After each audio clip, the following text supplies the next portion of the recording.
Good evening, sir. I am here to do the task that you give sa GCR, and module first is the module 3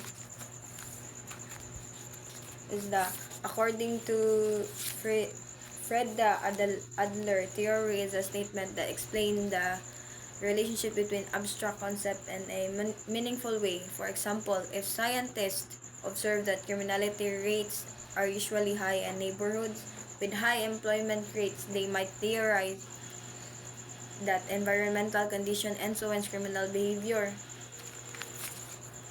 A scientific theory is an explanation of an aspect of natural world and universe that can be or repeatedly tested and corroborated in accordance with the scientific method using accepted protocols of observation, measurement, and evaluation of results. Where possible, some theories are tested.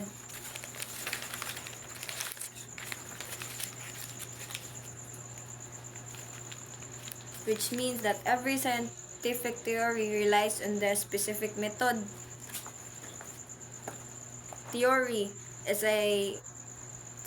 like a lens or a framework that helps us understand why people commit crime. It's not just a guess, but a set of interconnected ideas, concepts, and assumptions about cases of crime.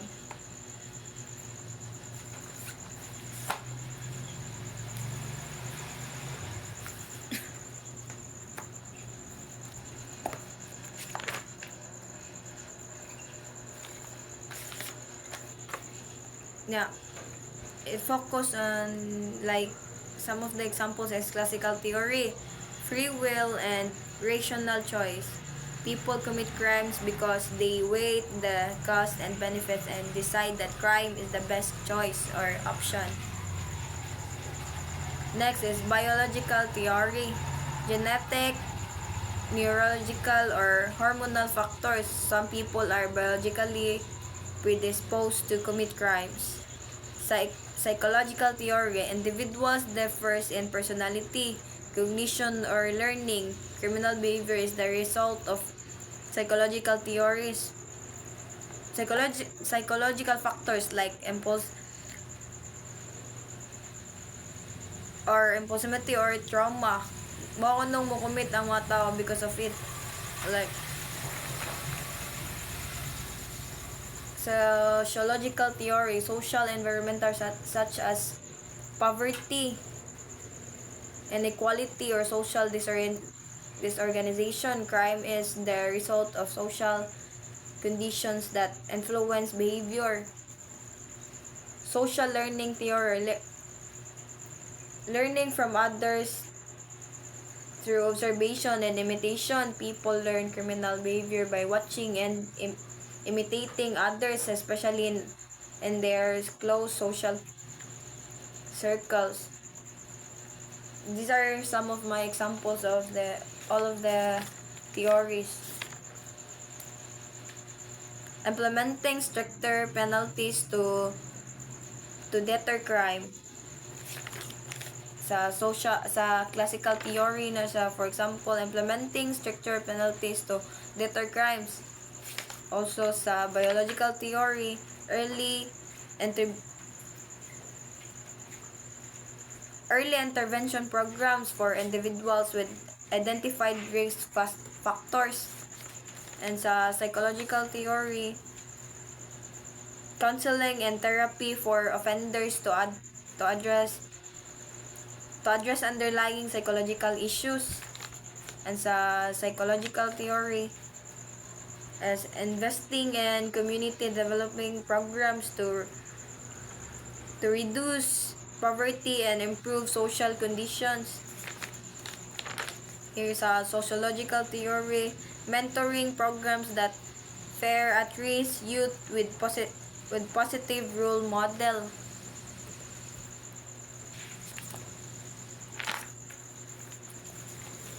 And here, next is Module 5, which is walang kuhan sa Module 4. There's no lesson sa Module 4. Dito siya sa Module 5, which the Module 5 is a Schools of Thought and Criminology posted by Brian Nees. Nisi. The classical school.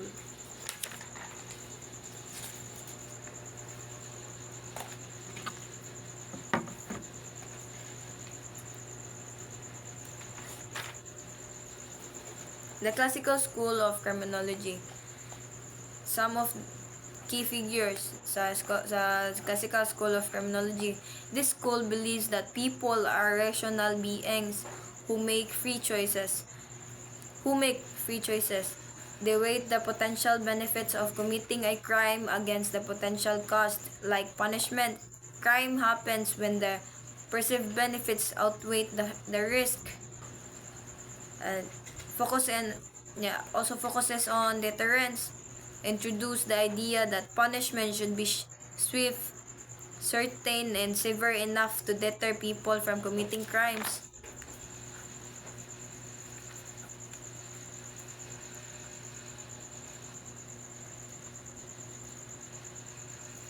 Also, the fair legal systems about the classical school. Fair legal system advocate for equal treatment under the law, meaning punishment should be fixed for specific crimes, not based on the offender's background. Emphasize the importance of individual rights and fair procedures in the justice system. Right to a fair trial, no cruel and unusual punishment.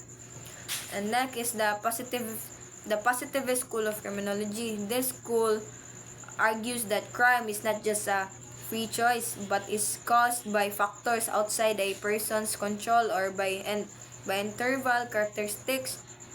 These factors could be biological, psychological, or social. It uses scientific methods to study criminals.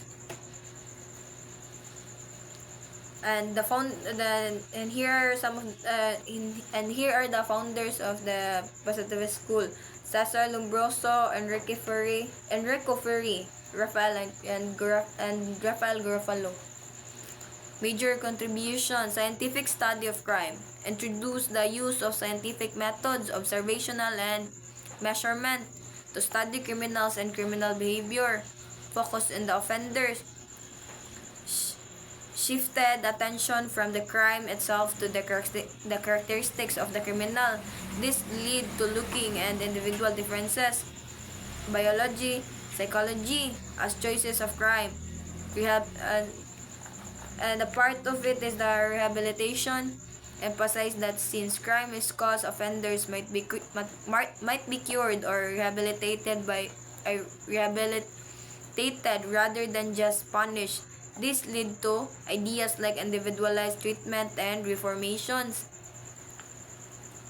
And early risk assessment laid the groundwork for identifying factors that might predispose individuals to criminal behavior.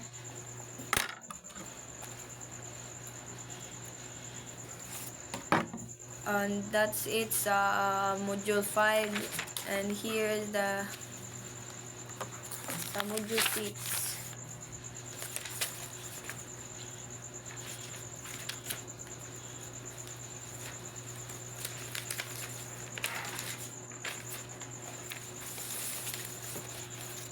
Concept of criminal justice.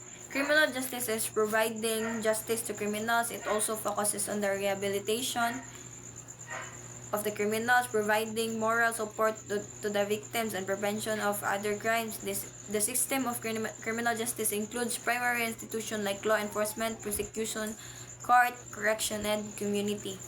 Some fundamental concepts regarding law and crime. Every society is based on the coercion of some of its members by others. Number 2, law is a function of political power. It is used by the more powerful to maintain control over the least powerful. The more threatened a ruling group feels, the more rigorously it tends to enforce the law. 3. Laws, the codification of ruling class interests.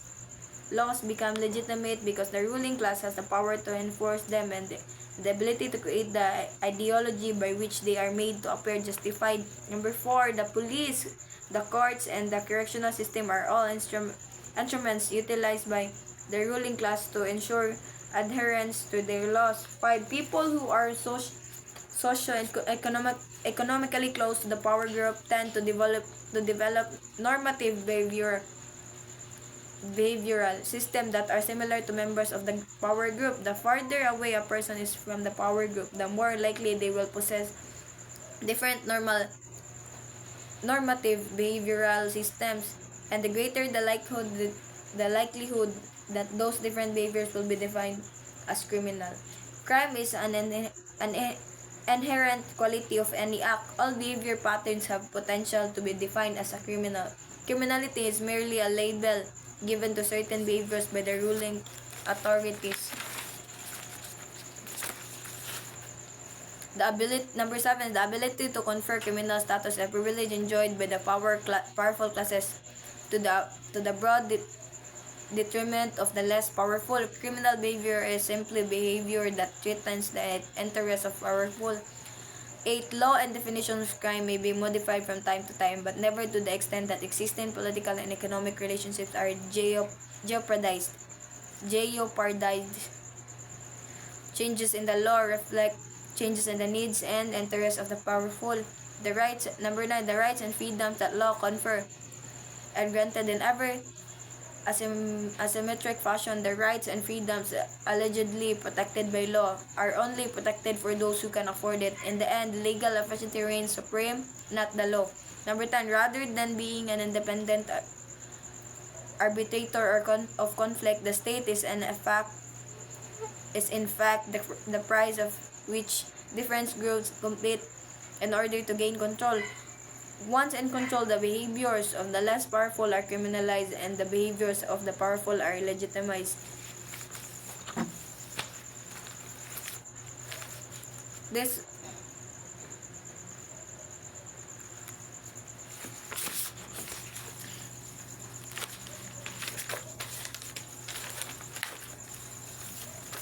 is actually the first time I've read Module 6, and I have researched some of the key figures, and this is what I've understand. Law serves as a fundamental framework within society, comprising a system of rules established and enforced by government bodies. Its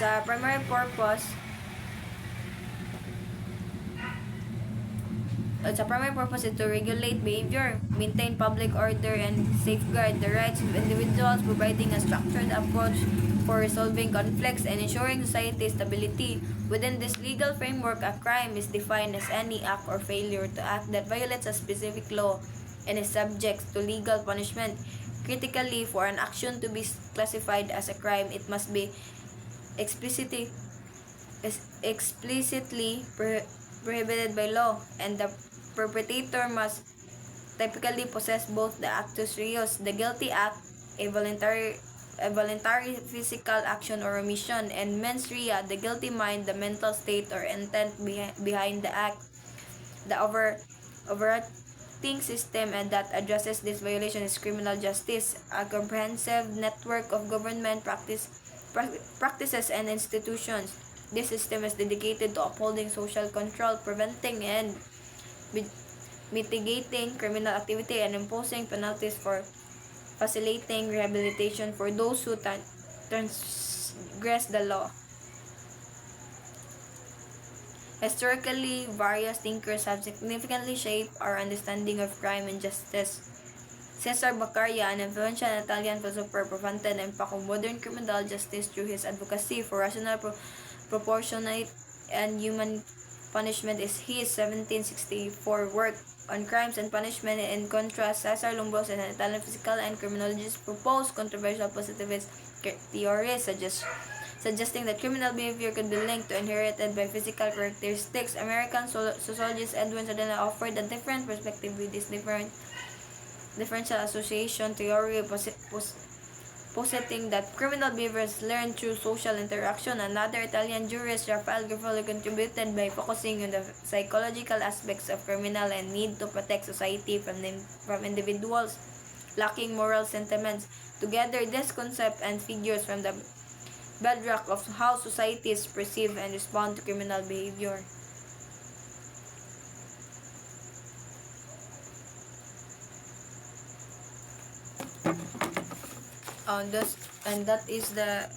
That's all for module 6, and last one is module 7,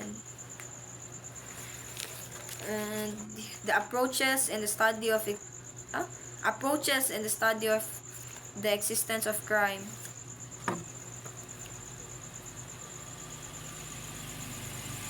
Understanding why crime exists in the complex task, leading to different approaches in studying it. One way it's through biological theories. This perspective looks at genetics, brain structure, and hormones to see if there are biological reasons why some people might be more prone to committing crimes. Another approach is psychological theories, which focus on individual factors like personality, mental health, and learning experiences to understand criminal behavior. Then there are sociological theories, which examine how social factors like poverty, inequality, and community disorganization can influence crime rates. These theories suggest that crime is often a result of environment people live in and opportunities they have. Each of these approaches offers a different lens through which to view crime, and often a combination of this perspective provides the most complete understanding.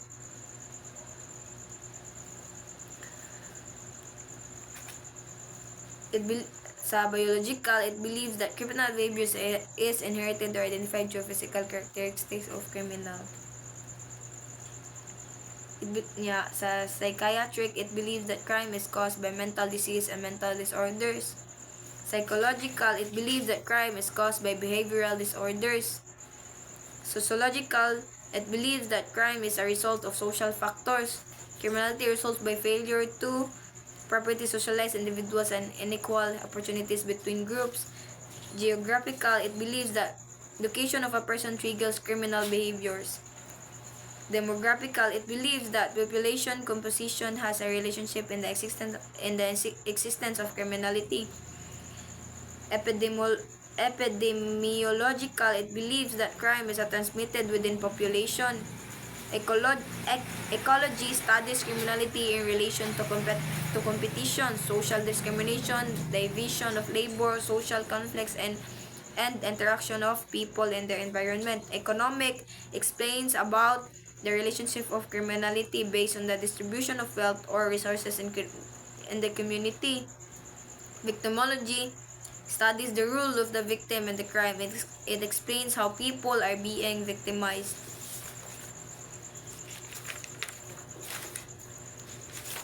And that's the last